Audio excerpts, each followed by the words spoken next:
PokeRamble Podcast. There is a ghost, but it's not from Christmas past. I have a special guest for me to talk about the latest Legends Arceus news. We'll also be looking at the Pokemon Masters news and much, much more.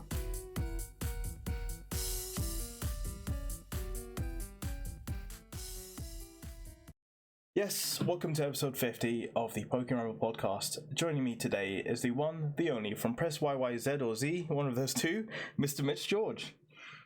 We go with Z just because it rolls off the tongue better, but glad to be here. And episode 50, dude, that's huge. I know, we've been taking a lot of breaks here and there, but we started last year and it's been a lot of fun, you know. Talking about Pokemon. At one point, we lost access to the Gmail account, which basically had everything. So, yeah, we took a long break for that. But hey, we've made it to episode 50, and episode 50 being episode Diglett. So, episode Diglett, one of the mole Pokemon, along with Drilbur. Do you have any good memories of Diglett? Other than it haunting my dreams playing Pokemon Blue and Pokemon Yellow back in the day, more recently really enjoying actually what they did with Diglett and Dugtrio's Alolan forms in the Alola region. Those were very cool regional variants, which I think is kind of the focus of today's episode. Oh yeah, there's a bit of a theme in today's episode. It just happened to fall on, episode Diglett. Good timing. I do like Diglett in the fact that, like, when you use Hurricane, I think it's in Gen 6, most Pokemon go flying up in the air, but Diglett just stays on the ground and takes it like a champ. So I do like Diglett for the real MVP of Gen 6. Exactly. And the other thing about Diglett is, you give a shout out to Alolan Diglett, but screw that thing. And why I say screw that thing is just because of, like, the Isle of Armor and having to find all those, like, hidden ones. Like, I did not even bother with that, dude. I found maybe 7. Some of them are in the most, like, torturous places you would never even think to look in. Like, I used to spend streams just going around the place trying to find them, and as soon as you go on a YouTube guide and see like someone find the rest of them, I'm like, nah, there's no way I would have ever found these. Yeah, so screw all of not them. Worth it. But yeah, so it's episode Diglett. We have a special guest in yourself. Why don't you tell me about your Pokemon history? I mean, I already mentioned it. It goes all the way back to Pokemon Blue, the OGs. On the old, so I had the original, like, big old gray with the greenish screen Game Boy, the original Game Boy that I inherited from a cousin who didn't want it anymore. So I got that with, like, Tetris and Alleyway. Shout out to those who know Alleyway, starring Mario on the Game Boy. That was a phenomenal brick breaker game. But then when the Pokemon craze hit, I got Pokemon Blue and something clicked. And it's been with me ever since. Like, I want to say, like, my gaming history, it didn't turn from a hobby to a passion until probably the PS3, Wii, 360 generation. Yeah. But even through all of that, like, right from the OG Game Boy, Pokemon was that one thing that no matter what I was into, Pokemon was a part of it. So, like I said, Blue, Yellow, I owned all 3 of Gold, Silver, and Crystal at some point somehow. I don't remember how. Probably trading amongst friends or something dumb, or someone decided to get out of Pokemon because it wasn't cool anymore. Yeah. And I took their game or something. They're regretting that. Even I remember, I have a vivid memory of losing my Pokemon, the trading card game cartridge for the Game Boy. That's painful. And I to this day, I don't know where it ended up. We are going to one day have to, like, my parents will one day have to move out of the house that they're in. And I swear to Christ, we are going to find that cartridge one day when all the furniture is gone. It's just going to be hidden in a crack somewhere. I love that you're going to go through all that effort to find the cartridge. And the day you find that cartridge is the day, like, Nintendo finally say, okay, it's now on Virtual Console. I mean, I bought it on the Virtual Console on the 3DS. Who am I kidding? That game was great. Yeah. Why do you think they don't bring any of these games to Switch? I can't believe it. I was hoping with their announcement. I still feel like Game Boy games are going to come to the Switch online service, similarly to how we're getting N64 and Genesis games this week. Genesis was the one that surprised me in that announcement from a couple of weeks ago. I expected it to be the N64 and the Game Boy. Because there have been leaks of an emulator running on the Switch that was for the Game Boy. Like, written into the code of the firmware or of the OS. So I still think the next console they add will be the Game Boy, and I will keep saying that until I'm right. Well, I can't wait to pay like £20 more just for the privilege of or $20 more just for the privilege of having that like access. I mean, if Just you've got a family plan and standalone. you're splitting it, it's not as egregious, but it's still more than the average person would probably want to pay for that service, especially since Nintendo's online service seemed held together by hamsters on wheels. Yes, probably the best description of it. So before we move on to the main news and stuff like that, there's just a few more things. Just basically your favorite game and favorite Pokemon, really. I think across the series. Favorite game, I think, were Black and White. And it's tough for me. It's either Black and White because I felt like having a generation that was exclusively Pokemon from a new generation, nothing from older games in Black and White specifically, not Black 2 and White 2. I thought that was fresh and original. Plus, that is still to this day, at least that generation is the only generation with a hard mode, which I really wish they would bring back. Yeah, you mostly have to do it self-imposed these days, don't you? Unfortunately, lots of Nuzlocks and type locks and all that sort of thing. But it's either for me, like I said, those Gen 5 games, or it could be Gen 4, just because I have such fond memories. Gen 4 hit while I was in high school. So like every lunch, a group of us would be together and we'd be battling and trading and playing the games. And that was always so much fun. I felt like that was the first time I'd really gotten social with regards to my love of this franchise, of this series. So I have a strong affinity to those games and cannot wait. I took the day off work for Brilliant Diamond Shining Pearl. I cannot wait for those games to drop in a couple of weeks, just because of how much they meant to me growing up. So yeah, it's either going to be Gen 4 or Gen 5. It's hard for me to pick. One day it's one day it's the other. And so can I hazard a guess that your favorite Pokemon's Lucario? It's not. No. It's Heracross. Oh, that's a bit of an out there pick, but it's totally understandable why. Heracross is a bloody awesome Pokemon. Mostly due to the anime, honestly. I really enjoyed Ash's Heracross going through Johto. Yeah, licking random trees. I will say though, Lucario is a close second. Yeah, that's fair. That is fair. And I cannot wait to get that Riolu egg in Brilliant Diamond Shining Pearl, and that's going to be a staple on my team, even though I feel like I've used a Lucario every single playthrough I've done in Gen 4. Lucario is a special Pokemon and just a powerhouse in general, isn't he? So yeah, exactly. Steel typing is only made better due to the introduction of fairy types in Gen 4 with these new releases. So I have to. Cool. So we'll move on to our first news story. Do it.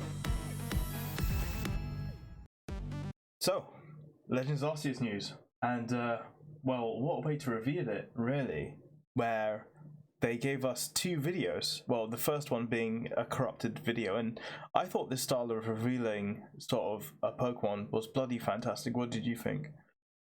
I think the timing was phenomenal. Doing so like a week before Halloween, it made so much sense to do something that was like Blair Witch style presentation of no one knew what this was going to be and trying to make something out of nothing. Surprisingly I know dark.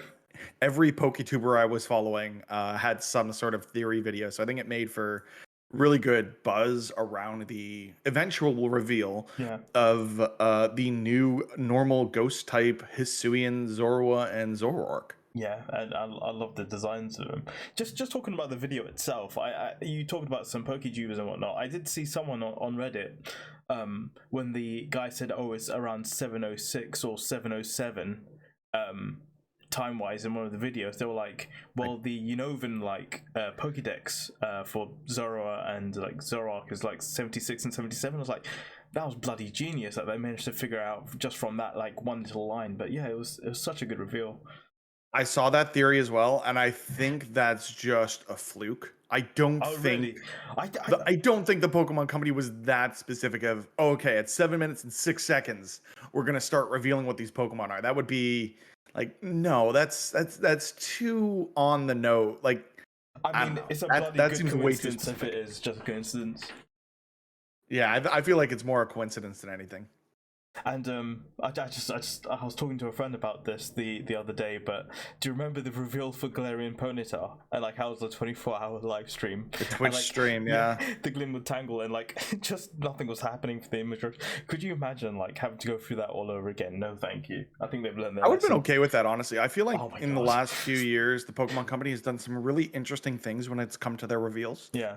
Whether it's been, you know, dropping new trailers for, like, we got the original Hisuien, like the initial reveal of Hisuien forms just on a random Tuesday. A trailer dropped for both games. And then things like the Ponytail reveal, things like this, I think they've really come into their own with regards to generating buzz around the Pokemon The very franchise. nature of it reveals, yeah, I guess. Because I think the problem with these scheduled directs and presentations for Nintendo and any of these companies, I know we've got one coming up this week for Sony, PlayStation.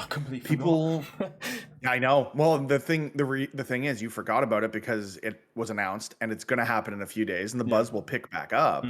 But when you have these things scheduled ahead of time, there's all this time to either, like in your case, forget about it, or there's time to build unrealistic expectations. Whereas if it's a surprise reveal, a surprise drop, like the fact that we got Legends Arceus revealed this year and it's coming first quarter 2022. It's crazy to me. I think is bizarre. Yeah.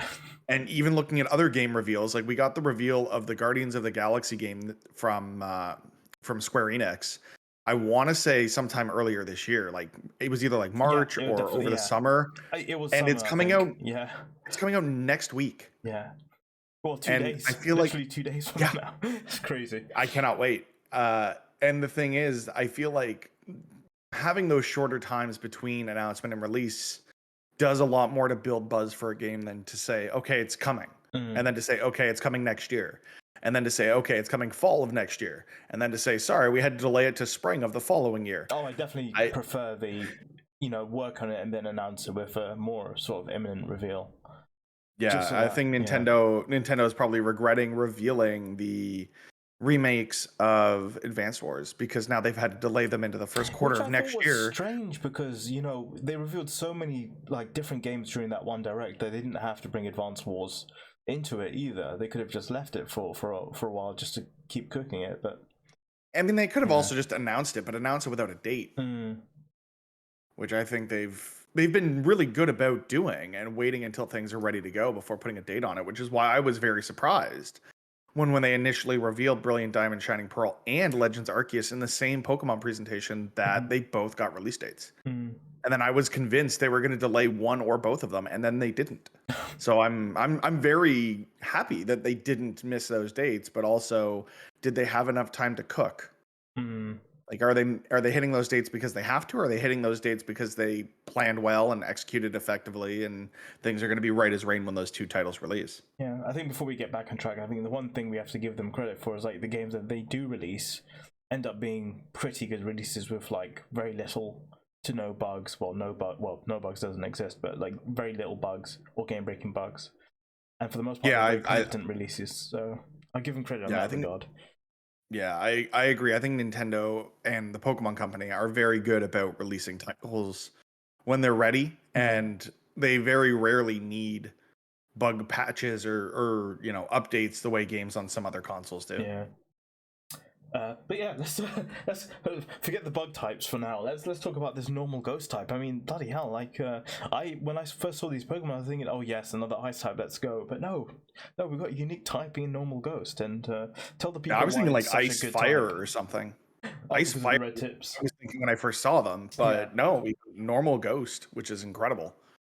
Yeah, so what? 3 immunities, 1 resist, and it's only weak to one type, which is just phenomenal, really. Just like you were saying on Twitter, it's a very good defensive typing. It is, except Zoroark is historically a glass cannon, so I worry about how competitively viable it'll be with this typing, because this is crazy typing for VGC once the Hisuien forms are. It's going to be interesting how they handle VGC, because they're keeping it in Sword and Shield, but they're releasing 2 new titles over the course of the next 3 months. So I'm wondering if Sword and Shield will get updates to support these Pokemon, which I think would be really smart. I think there's going to be. I think they've announced about. I can't exactly remember the wording around it, but Bank will be enabled, but it will be enabled later in 2022. So I think there might be some time for them to patch Sword and Shield to include the inclusions of, the Pokemon in Brilliant Diamond, Shine and Pearl. Obviously, there's not going to be much changing in that, but for Legends Arceus, yeah, that's going to be the interesting one for sure. Yeah. Yeah. I mean, you threw him on saying that, perhaps they give it Snowy Cloak as an ability and, make it even better in the fact that, they don't have to get hit by moves. They can just dodge them if they want to. Yeah, to have that typing be unique from something like, let's say, Alolan Ninetales that can come in and set up Aurora Veil and Hail. Yeah. This thing would be unstoppable. Yeah. Like you would need to Dynamax just to remove Hail to keep this thing from wiping your team. Yeah.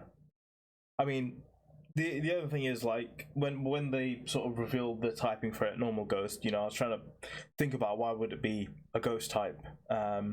And then, like, its colors, I sort of did some more, like, looking at threads and stuff like that, and someone has suggested that it might be based off, a Japanese yokai being a kitsune, which is like a fox spirit that can transform. So it might be keeping illusion after all, perhaps, if it's based off a kitsune.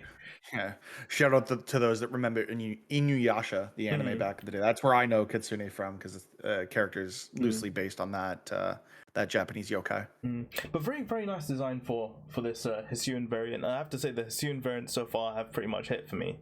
I don't know about you. Have you thought the designs so far? Yeah, no, I think they've been great. I'm just glad we're getting a ghost type that isn't purple in some way, because I feel like every ghost type has had some shade of purple in it. Mismagius, Gengar, obviously, or darkness to it. Whereas this is very much just, it's the Pokemon that it is. I think the one that kind of didn't was Decidueye. Like that was one of, like, I feel like more recently they've done a good job with some of these ghost types, like Mimikyu, Palisand. I mean, Poltergeist is still purple, but it's got like some colors around it, which helps, I guess. Yeah, but even looking at like Spectrier and Dragapult, like they've got this ghost vibe to them, where I didn't really get that from this form, which I think is kind of unique to it. It's going to be cool. It's got a lot of ghost types now, hasn't it? I mean, you think about the Basculegion. He's like also ghost now. It's like, I think, no, Weird Deer Psychic, isn't it? Weird Deer Psychic, yeah. So is Braviary. Then. Yeah, there's a lot of ghost love coming through so far, I feel. Yeah, I can't wait to see what else we get. I still want to know what our Hisuian Arcanine looks like. Oh man.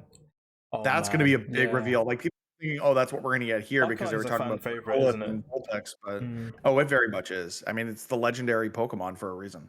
Yeah. Not many people are going to get that, but like, go back to episode 1 of the podcast. I think we covered that unknown fact, but yeah, that's a reference. I'm sure you'll get back to it when you get to episode Arcanine on the show. Yeah, exactly. I'll write that down. So you're welcome. Before we move on, I just wanted to ask you, in terms of your favorite regional variant, what would it be across all the sort of games?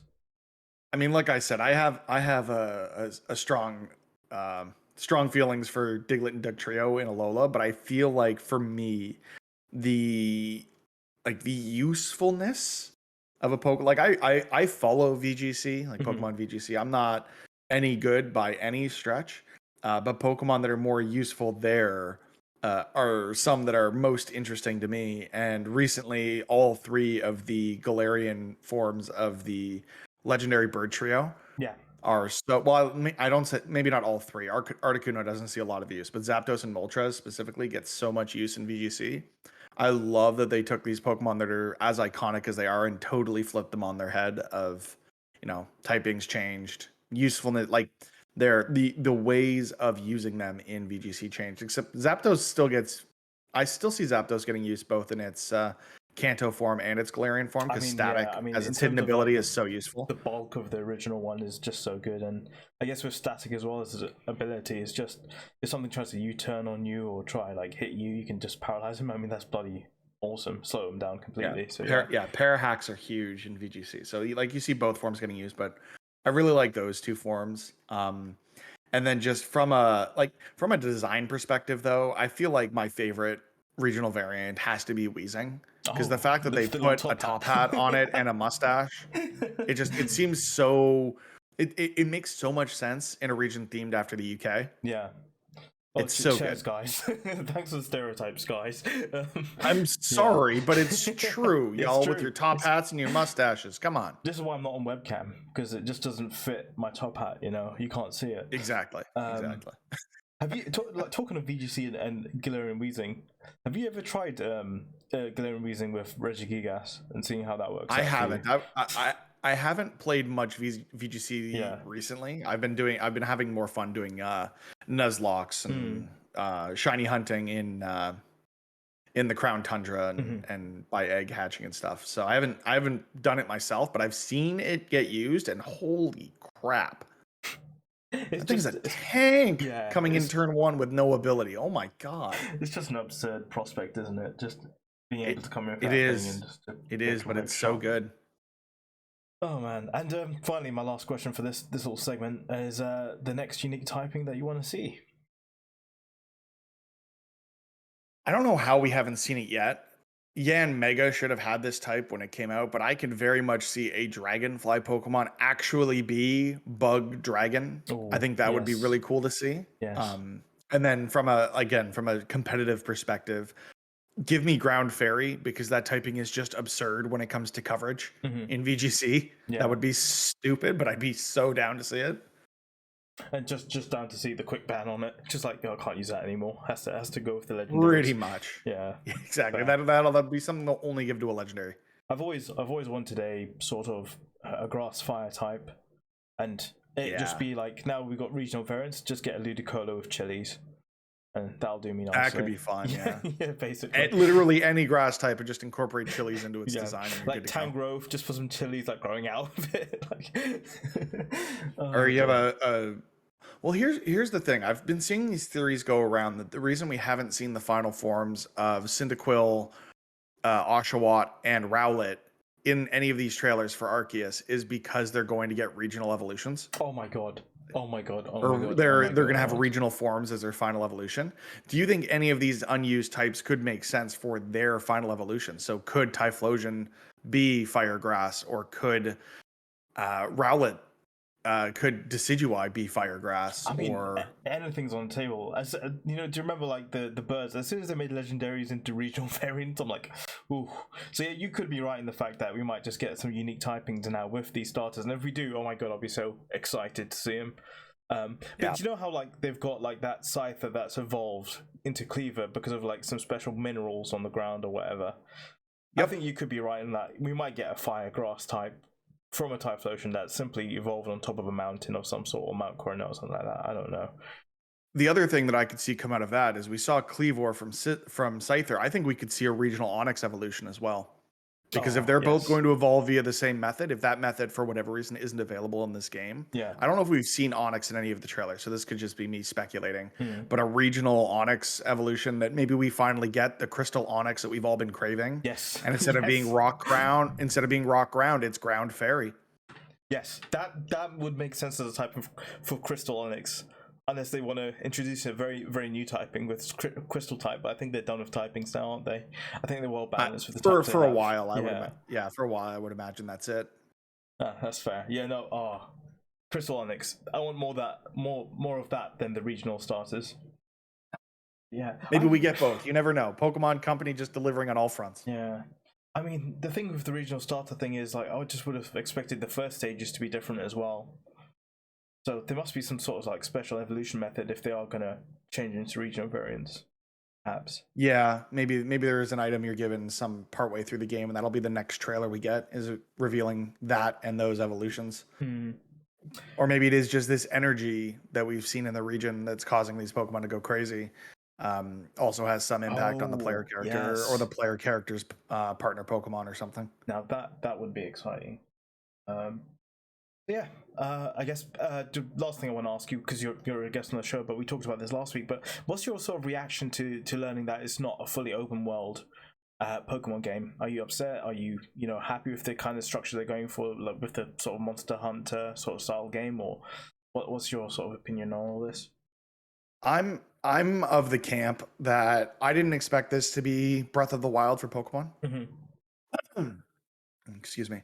I went into this with the expectation of, I know what the Pokemon Company has been able to deliver in past titles, what Game Freak has been able to deliver, and set my expectations accordingly, because I love this franchise, but I know that they're not gonna.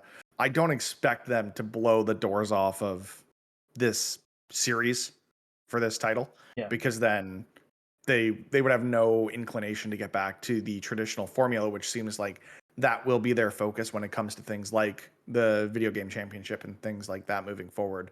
So I expect the next core titles to be very much akin to Sword and Shield in that way. I'm still very excited for the formula that they've seemingly presenting to us here in this title. I think it's going to be something that takes up a ton of my time. And I cannot wait to get my hands on it. This game actually comes out 2 days before my birthday, and I've already taken that day off of work, and I've already told my wife, like, that is a 3-day weekend for me. If I'm not playing Pokemon all 3 of those days, there's something wrong. So that is what I want for my birthday: is leave me alone and let me play Pokemon. That's very fair. Yeah, I'm in the same camp as you. I just can't wait to play these games, and I'm sure we'll be talking about it very, very soon with some more reveals from the Pokemon company. So I hope we don't reveal too much, and we do still get some surprises for when the game comes out. Although I'll spoil them for myself, because Joe Merrick, aka the webmaster of Cerebi, if you're listening to this show and you don't know what Cerebi is, go Google it. Serebii. It's the ultimate Pokemon fans resource. He does such a good job of digging through the data mines in these games, or any of it, really. Like, he nearly kills himself in covering these games. Remember I was mentioning the Glimwood Tangle sort of Glaring Ponyta reveal. He literally stayed up for 24 hours watching that entire thing. Yes, he did. Man is insane when it comes to that, and I hope he does a good job of taking care of his own health and covering these 2 titles coming out so close to each other. But I know I'll spoil anything that isn't revealed in trailers by just following his coverage, because I can't not look at it. My brain doesn't work that way. And I think a week before, but I still hope there are things they keep. I'm still hoping they keep some surprises for the game itself. I mean, that everything is revealed in trailers. Gen 7 is that most of the Pokemon were revealed through trailers and stuff like that, but with Sword and Shield, like, they kept so much hidden, which was really nice. Like, I didn't know about the existence of Eternatus until the very end of the game, which was like, oh my god, I didn't know that this existed. So I'm hoping they go down the Sword and Shield route, and like, they've shown us some stuff, but don't show us everything. I mean, the part of the allure for Pokemon for me is the surprise, like the discovery of things. So like, if you had just been playing that game and thought Basculin was dumb, and then your Basculin evolves into a water ghost type, like, that would have blown your mind, not knowing it was in the game. And like I said, I would know it's in the game because I have no self-control and just go to Cerebi immediately. But for those who don't and can have some form of self-control, those kind of reveals would be huge. With that, we're going to move on to the next segment.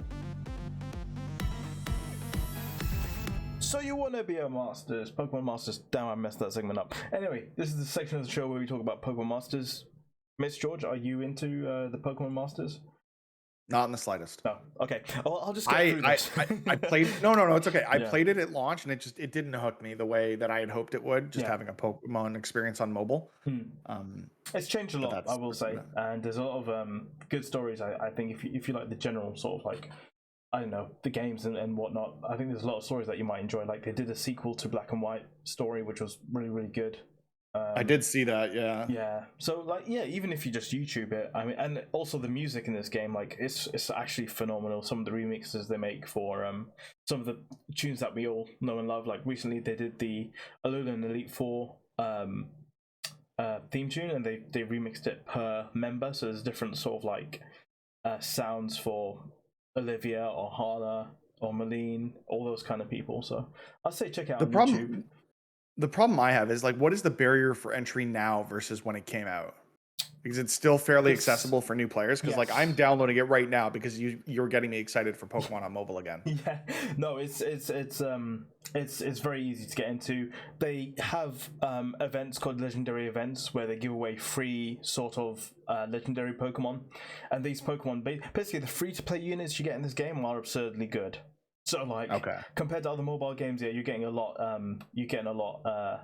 Of good stuff for free, and you don't have to. And the game, in terms of gacha, I mean, you don't really have to go for the gacha stuff. But even when you do go for the gacha stuff, the rates are way better than most mobile games, where it's like 7% on a normal banner for a 5-star, or 10% on on a super banner or whatever. And we've got a video on the channel, which is like a beginner's guide. So if anyone listening to this, if you want to go check that out, that'll be awesome. And yeah, I mean, you've always got me. If you need any, like, I will definitely be checking out that beginner's guide video. And I want to get back to one thing that you mentioned, which was the music. Yeah. And I have to ask you one very specific thing. I'm putting my hosting hat on for a second. I apologize. Right. I have this argument that I get into with my group of friends because I think that the Pokemon music is better and more iconic than the music of another video game franchise. I need to ask you, and I need your audience to chime in wherever they can, Twitter, wherever it is. This should be good. Do you feel like which video game series do you feel like has the better or more iconic music, Pokemon or Kingdom Hearts? Pokemon. And I'll tell you exactly. Thank you. I'll tell you exactly why this argument should be dead and buried. Is because you go generations now. Like if you go to a 5, 6, 7-year-old, you play some Pokemon music to them, they'll recognize it. You play some Kingdom Hearts music, they're gonna think, "What the hell is this?" Like, thank you. But like, God damn it. Finally, someone with good taste. At, like, the biggest selling media franchise ever, and say that it's not got the more iconic music. Like, yeah, I love Kingdom Hearts music, but it's nowhere near as iconic as Pokemon is. I'm sorry. It's like, you are very true. Thank you for being on the right side of history. Like, imagine trying to have that argument. I mean, like, I'd just walk out of the room and be like, I can't do this. It's like, I don't even get into politics, never mind. But yeah, no, we can't be saying that Kingdom Hearts has got more iconic music than freaking Pokemon. All right, Pokemon Masters, tell me all about it. Okay, Pokemon Masters. So we got new sync pair added to the game. His name is Allister. You might recognize him from the Galar region, but he's come with his signature Gengar, and this Gengar can Gigantamax. So quickly on screen for people watching the video, I've got a breakdown of its moves. So it's got Shadow Ball, Drain Punch, Sludge Bomb, and a trainer move called No Escape. No Escape raises the user's special attack and critical hit rate by 2 effects and applies the free move next effect to the user. So in terms of its moves, I mean, No Escape, brilliant. You can max out your crit and your you can get to +4 special attack in 2 turns, which is amazing. Drain Punch, I have no idea why they didn't give this thing Focus Blast. Basically, Drain Punch is a waste of a move on this Pokemon, so just completely ignore it. Don't use it. Its Sync move, its power increases when the target is restrained. We'll come onto the restrained effect in a second. And then it's got G moves of G-Max Terra, which applies to the restrain effect. So before you use Sync move, you want to use G-Max Terra. You've got Max Knuckle, which you should never use. Then you've got Max Ooze, which raises the Pokemon special attack by 2 stages. Every Pokemon in your team by 2 stages, which is very good. So it can max out his special attack as well if it uses Max Ooze instead. Its skills, it's got Hold Hostage 3, so powers up the moves when the target's restrained. Toxic Power 3 powers up the user's moves when the target's poisoned or badly poisoned. And then Hostile Environment 3, which raises the chance of inflicting status conditions with the additional effect of moves. So basically, its Sludge Bomb is basically guaranteed to poison any Pokemon on the field, which is incredible. And it also raises its attack once that's done.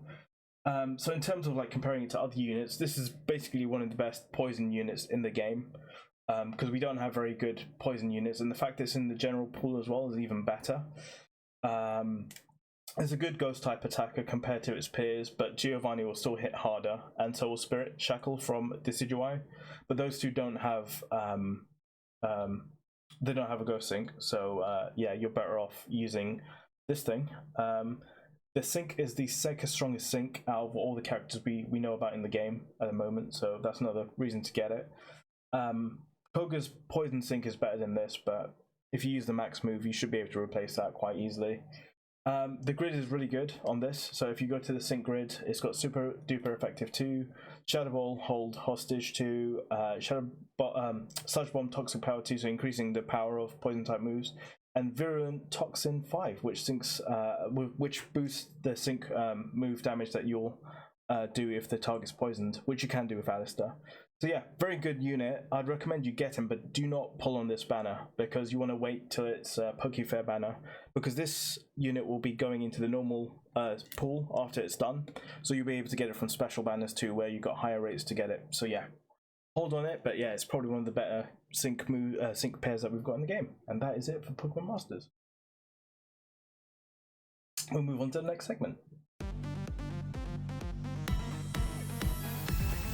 What's Pokemon going on? Here we talk about Pokemon Go, and MrMitchGeorge, over to you. Pokemon Go, one for you, one for me.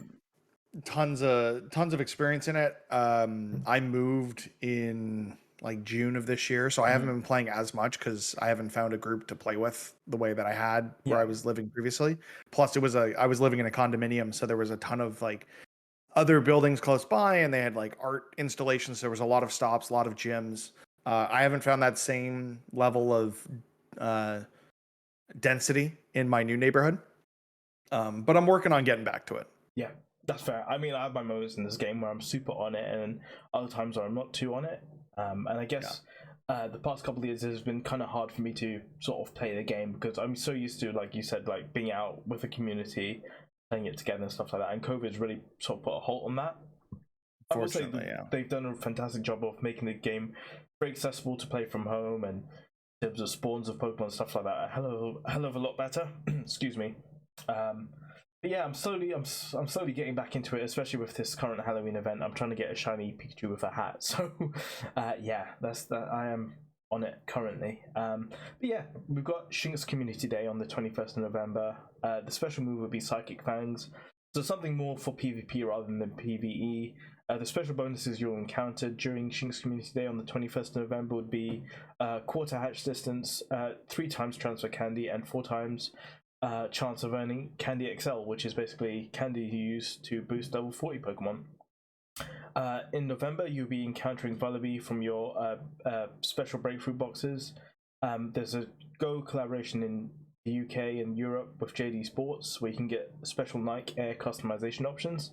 And finally, the raid bosses for November will be Cobalion, Terrakia, and Virizion, returning November 5th to the 16th, and then Cresselia returning from November 16th to December the 1st. But that is it for Pokemon Go. Question for you before we move on. How expensive have they made it to transfer shiny Pokemon from Pokemon Go to Pokemon Home? Depends on the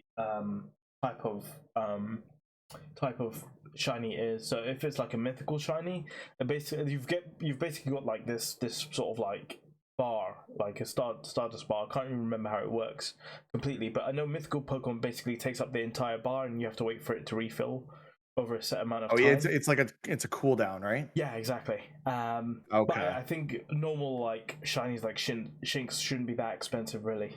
So yeah, because shiny legendaries. Yeah, because Shiny Shinx is honestly one of my favorites, and it's one that I've thought about doing a breeding chain for in Sword and Shield. So if I could just do it with Pokemon Go and take the easy way out, I mean, I might honestly just pick the game up just to play on Shinx Day, and then get one of those over into the core games. Maybe 15 to 20 shinies of Shinx. Exactly. Yeah, I remember those community days fondly. I just got to find the place to do it in my new neighborhood. It's absurd. I'll reach out to a buddy. Yeah, and like they've boosted incense as well, so like the amount of Shinxes you'll encounter if you've got incense on this is absolutely crazy. So I recommend you do that as well. But yeah, that is Pokemon Go.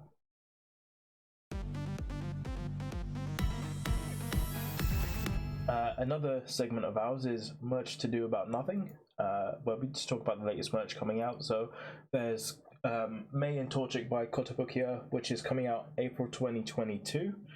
You can pre-order it now, so if you want to get pre-ordering.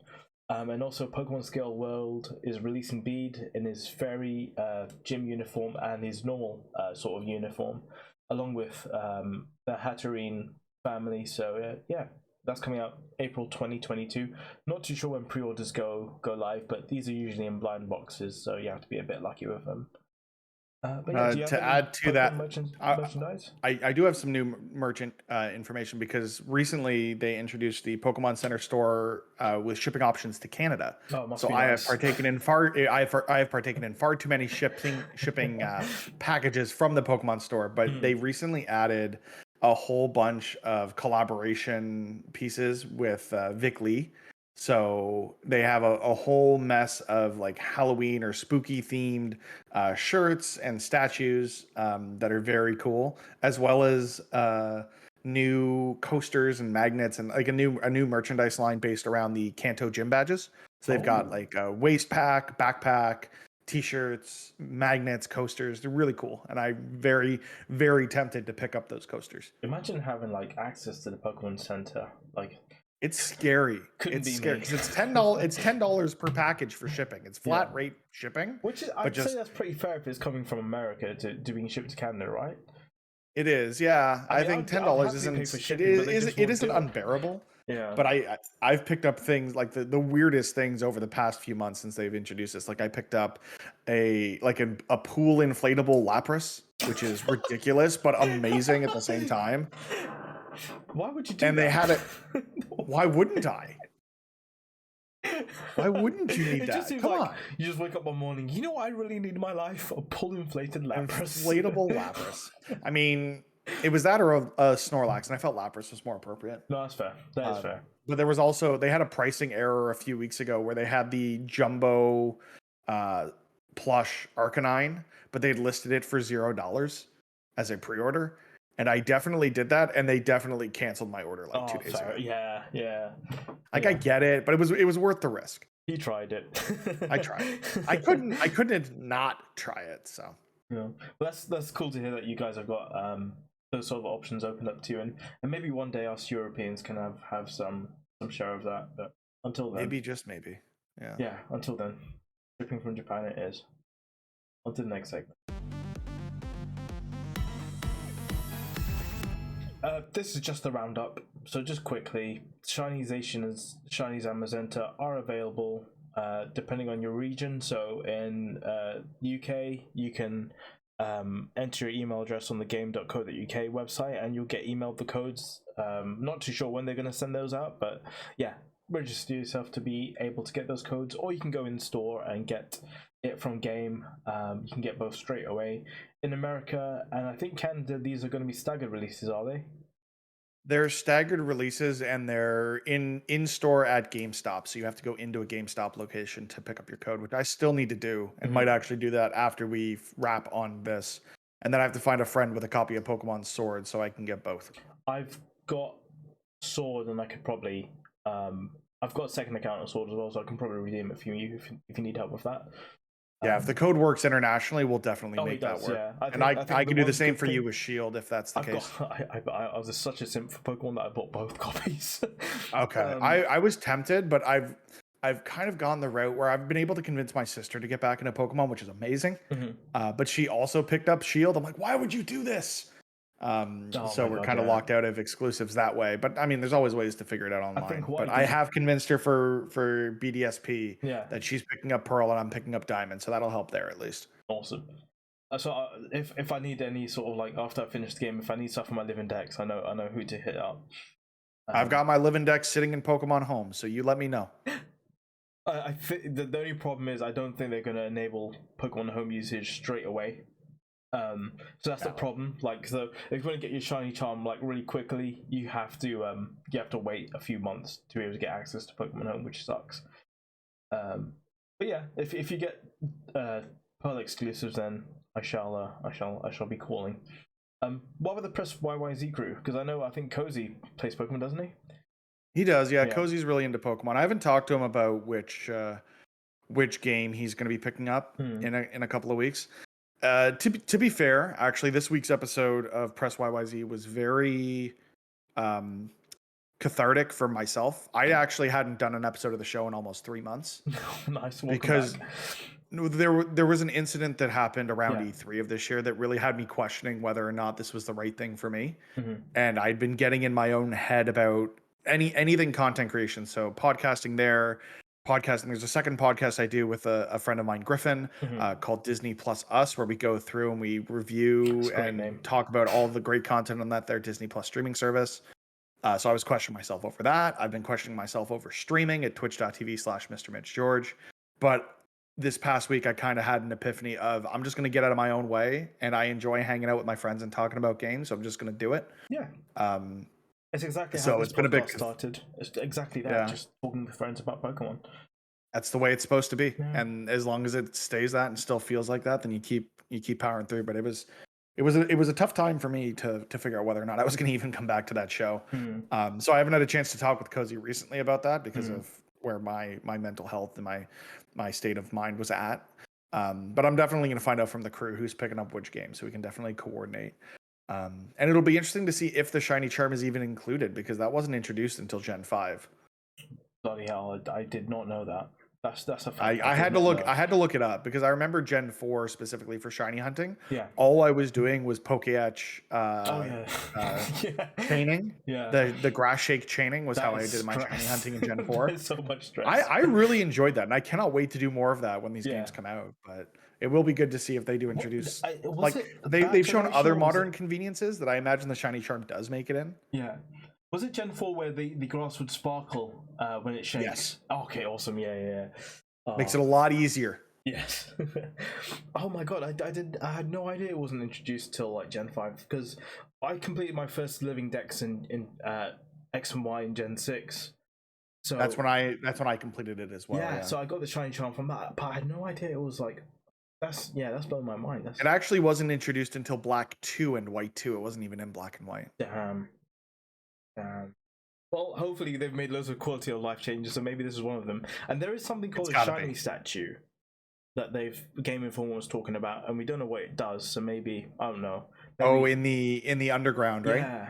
Yeah. So maybe that'll have some sort of effect of replacing the shiny charm. Who knows? I'm interested to see how they expand on the underground because that was one of my favorite things about Gen 4 was getting together with friends and doing that. So I'm hoping.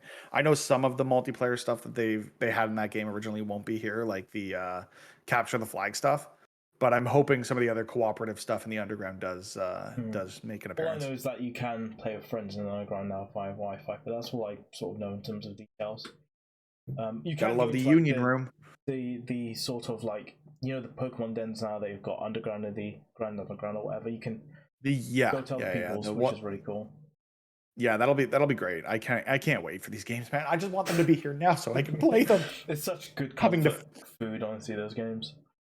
Yeah, just Pokemon in general for me. That's what it is like when I don't know what to stream, I'm streaming Pokemon because it's like it's going back to like the thing right? Exactly, and it's just you don't have to think too much about it. It's Pokemon. Exactly. Game. Unless you're playing VGC, then start thinking. Yeah, I really want to. Maybe not next, because the next few months is going to be tied up with playing these two new titles. But maybe I do want to, in earnest, try to get back to doing some form of VGC. Probably not like super high rank, but I want to see if I can hit Master Ball tier at least once. Yeah, and also you can practice on Pokemon Showdown as well. And instead of dedicating your resources to building a team, why not just test on Showdown, see if it works, and then bring it over into the main games? Exactly. And it's not that difficult these days. They have so many good quality of life improvements in terms of if you don't have the right EV or the right IVs, you can get the right IVs. If you don't have the right EVs, it's so much easier to EV train these days versus when I was doing it in Gen 4. Feathers all over the place. In not even the feathers, just hit the end of the game, grab some vitamins, use those, and then just do what I do and use Pokemon jobs and trick the clock to thinking a day has passed and come back and they're done within like 5 seconds. Straight out of the oven. Straight out of the oven. 2 more things for the roundup. I don't know if you've seen the latest Pokemon Evolutions episode, but I thought it was bloody excellent, and I recommend everyone go and do so. I think I've only watched the first 2, so I've got a couple to watch, and I might do it just after recording the show. Yeah, the first one was I think tied my favorite at the moment because it gave us a sort of different perspective we've never seen before on a character like Leon, which I really liked. But this one was about Unova and the events of Pokemon Black and White, which, like you said, Generation 5, probably one of the best stories as well, Pokemon-wise as well, I'd say. Oh, without a question, I don't think anyone can argue that Gen 5 didn't have the best story of a Pokemon title to date. Yeah, I love Venom as a character. He's bloody phenomenal. Oh my god, yeah. But yeah, just a PSA to watch that. And the last thing is, China keep getting new stuff for Pokemon Quest, and it blows my mind. What? So they introduced Gen 2, right? But get this, they're gonna get the Sandile line. Okay. And also they're getting Duraludon. So what? Yeah, I know. It blows my mind. That game was fun when it came out, but I don't think I played it for more than a day. No, I think there's a different company that's publishing it from the Pokemon company, and it must have been so popular in China that they wanted to continue it. So yeah, I mean those free to play gacha type experiences do a lot better in the Asian markets than they do presumably in the West. So I get it. It's just weird that those things don't make their way into the Western version of the game. No. I know some people would like it, but I think I mean, you're probably it's spot on like what's the metric of people liking it to people that are actually gonna play it. yeah. What's the effort of porting it to that version of the game if they're being developed separately? As so in my real person job, I'm a software developer, so I understand what the complexities can be of. Okay, they split this code base. There's one code base for that version of the game. There's one code base for the original Western version of the game, and to try and bring those together and rebase the changes from the from this enhanced version of the game into the other one is just going to cause probably so many headaches that it's not worth it. Like the return on investment for the amount of work that would go into porting those changes to the Western version of the game, just it must not be there. And I wonder if part of the reason is sort of the monetization of the game, because I can't quite remember how it worked in the original Pokemon Quest, but I seem to think that you had sort of like limits on like these sort of laws for Pokemon to come to, and you could pay for extra ones or whatever. And maybe the laws that sort of dictate, the West don't apply to the East in terms of monetization. So maybe they thought, well, we can get more money from this market rather than that market, so we'll just worry about this market. Could Maybe be. that's why it's been published by a different person, but who knows? Anyway, that's to say we're not going to get anything cool in Pokemon Quest in the West, so forget about it. We're going to move on. Oh man. Mitch, I've got one question for you. I feel like I know where this is going. Yeah, where the Helioptile does Pokemon sleep? This thing is either never going to see the light of day, or it's going to get a shadow drop with the Pokemon Go Plus sleep thing attachment that they also talked about. Like, the Pokemon Company is weird. Like, we got Pokemon Smile, but we haven't seen Pokemon Sleep since the initial reveal.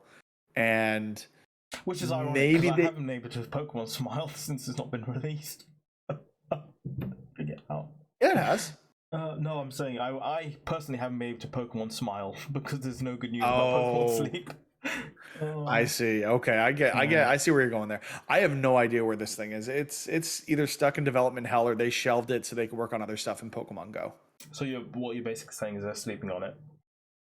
Yeah, they're sleeping on the potential that's behind Pokemon Sleep, and we're never gonna see it. That is crazy. It's gonna go the way of the Nintendo Vitality sensor.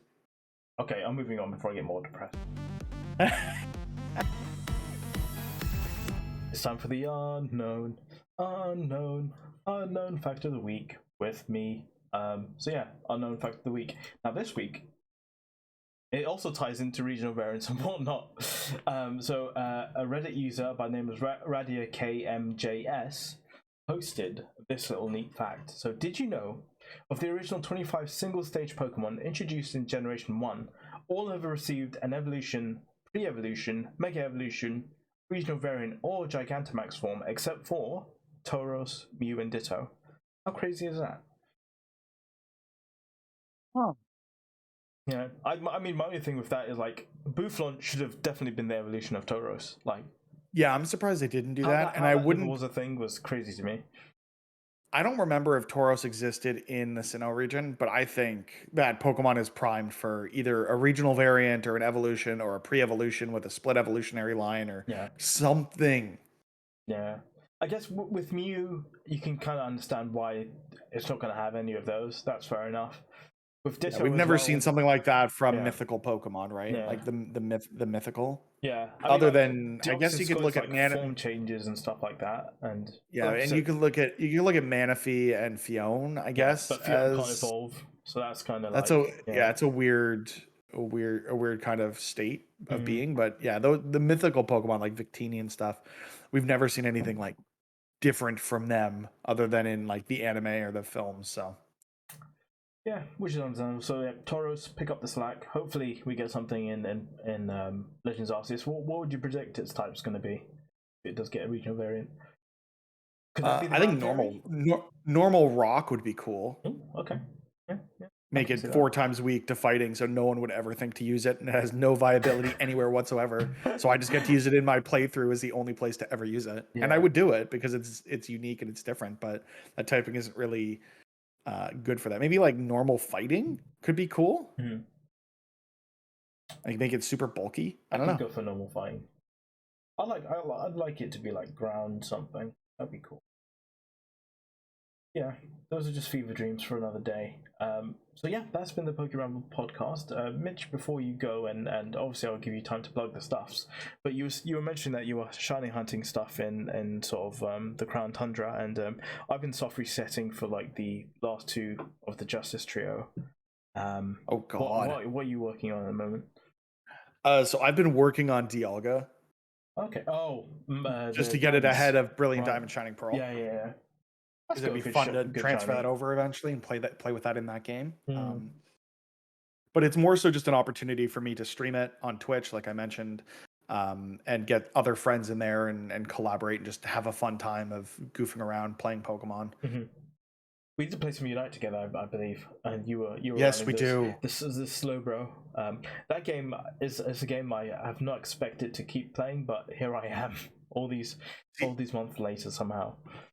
I haven't, and I do want to get back to that if I can find people to play with. So yeah. We should definitely get a crew together and play some Pokemon. I think there's going to be like a new season in about 2 weeks' time, so it might be a good chance for you to get back into the new season, get the new battle pass or whatever, and rally on it. Mr. MitchGeorge, you've been very kind to me. Please plug all the stuffs that you can. It'll also be in the description of this episode. So yeah, thank you for having me, because getting to talk Pokemon, like a Pokemon podcast, is something I've dabbled in the idea of for a long time. But getting to guest with you and hang out with you and talk about the thing we both love so very much it's a treat for me anytime we get to do it. So I'm happy to come on anytime. If you need a guest, like, give me 30 minutes notice and I'm here. Don't even worry about it. Yeah, I saw your Twitter message was, oh, fantastic, he's ready. It's time to go. Yeah. The easiest place is you can either follow me on Twitter at MrMitchGeorge, that's MrMitchGeorge, or you can go to MitchGeorge.com. That has links to all my socials, all the platforms where you can find me and all my stuff. Like I said, Disney Plus Us, a Disney Plus podcast. Every week we're doing weekly episodes on smaller content. Every other week we do a core episode with a guest where we have them come on and talk about something they love about something on Disney Plus. And then of course the core product, PressYYZ, a Canadian video gaming treasure, goes live every Wednesday at twitch.tv/PressYYZ. When are you getting Victor Lucas to join? Honestly, that's one of like the dreams is. So tangent, and I'm sorry that I'm doing a tangent right at the end of this episode, but we're both mutual fans of the group Kind of Funny. Yeah. So when they came to Toronto in 2018, they did a meetup at a restaurant, and I was talking with Nick Scarpino, and he touched my face, which was fun because it was slightly erotic, question mark. A little bit. But as I'm talking to him, no shit, Victor Lucas walks in, and I say to Nick Scarpino, "Oh shit, that's Victor Lucas," and totally blow him off to talk to Vic, because honestly, Victor Lucas and the content that he puts out, please do go follow him. I think it's EPN on Twitch, and YouTube is, I think it's Electric Playground, but I want to find out for sure. You're right, Electric Playground, yeah. But he is a Canadian video gaming icon. So Electric Playground Network, or EPN on YouTube as well. He's been so good, honestly. He's been making content about video games from a Canadian perspective for decades at this point.